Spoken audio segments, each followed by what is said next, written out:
Ya, halo semuanya. Kembali lagi di YouTube Vehicle. Di depan gua sudah ada Honda Jazz RS tahun 2009 nih, teman-teman. Nah, apa aja sih yang menarik dari si Honda Jazz satu ini, teman-teman? Mari kita bahas.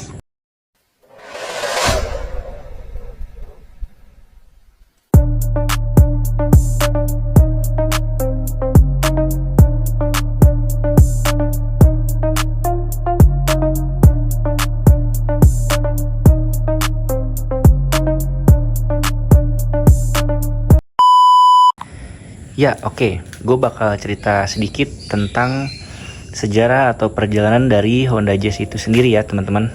Jadi, Honda Jazz pertama itu disebutnya dengan Honda Jazz GD ya, teman-teman.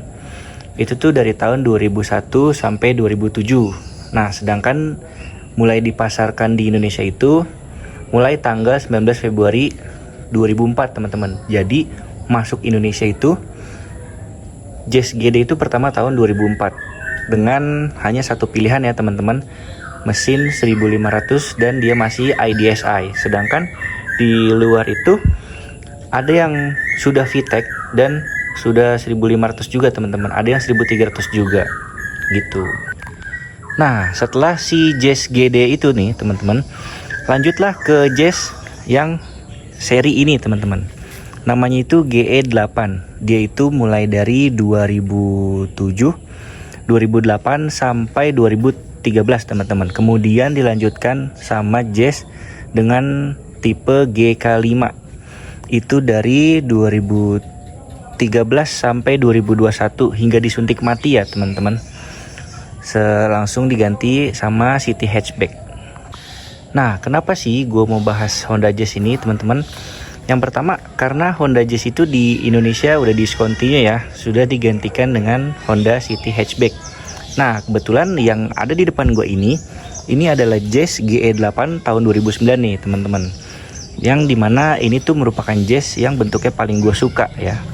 Jadi, Honda Jazz GE8 ini masuk di Indonesia sekitar tahun 2007-2008. Itu masuk dengan satu kode mesin ya, yaitu GE8 1500cc automatic 5 percepatan. Nah, gue kurang begitu ngerti nih teman-teman.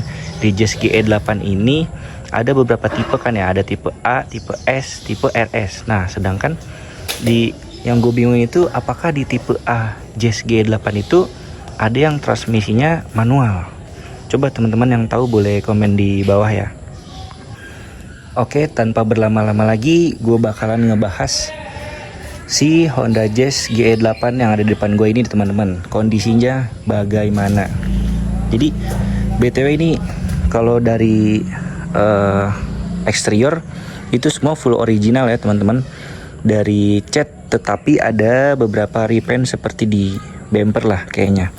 Tetapi di bagian sininya nih masih orient semua teman-teman, belum didempul.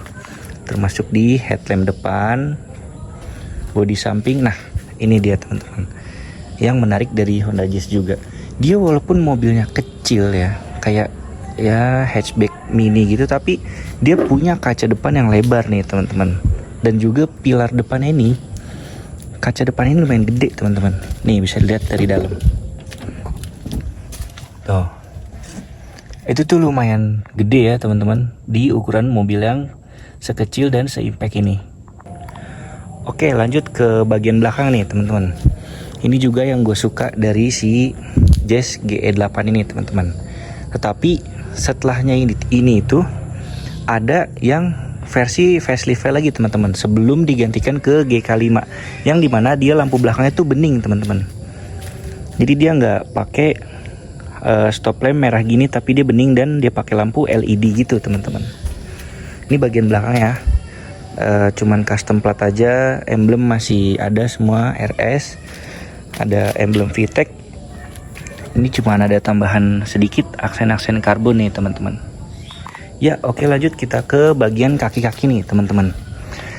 Di Honda Jazz ini tuh menggunakan velg 16 inci dengan ban 185/55 ya teman-teman.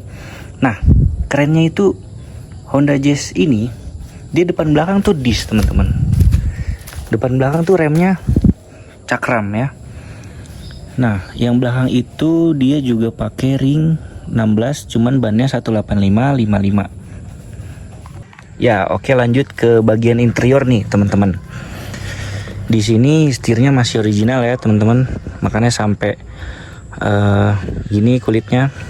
Nah, ada tambahan beberapa aksen karbon seperti di sini sama di atas speedometer ini, teman-teman.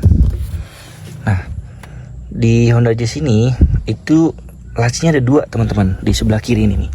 Yang di atas juga ada dia. Nah, yang bawah sini juga ada. Transmisi otomatis udah CVT ya, teman-teman. Dan itu pilar yang gue bilang tadi sangat amat lebar, teman-teman. Nah, di Honda Jazz ini, teman-teman, di bawah jok supir itu kalian kalau mau naruh subwoofer atau bass atau apa itu nggak bisa ya, karena spaces kecil banget. Karena di bagian bawah sini itu ada tangki bensin, teman-teman. Nah, sedangkan yang di belakang itu dia Jazz itu sangat lega, teman-teman. Dia lebih condong ke bawah untuk si penumpangnya. Dan nah, ini berguna banget, teman-teman, kalau misalnya mau bawa barang yang tingginya 2 meteran gitu sampai atas ini, teman-teman. Jadi walaupun mobil ini kecil, tapi kalau mau bawa barang yang lumayan tinggi itu sangat bisa, teman-teman. Ya, oke, lanjut. Kita bakal dengerin suara mesinnya nih, teman-teman. Honda Jazz GE8.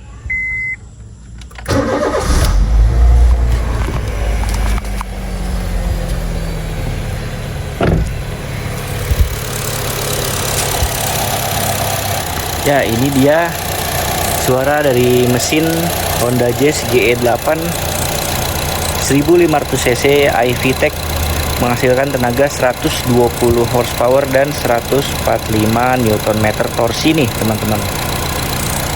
Suaranya masih lumayan halus ya. Bandel juga nih mesinnya dan sangat irit, teman-teman. Walaupun dia tuh cc-nya 1500, atau mungkin karena bobotnya yang ringan juga ya. Oh ya, sedikit tambahan nih, teman-teman. Jadi di tipe Jazz GE8 ini versi Jepangnya itu kan ada, teman-teman, hybridnya, namanya Honda Fit. Dia bentuknya itu lumayan sama persis ke GE8, teman-teman, bukan ke GD atau ke GK5 seperti itu.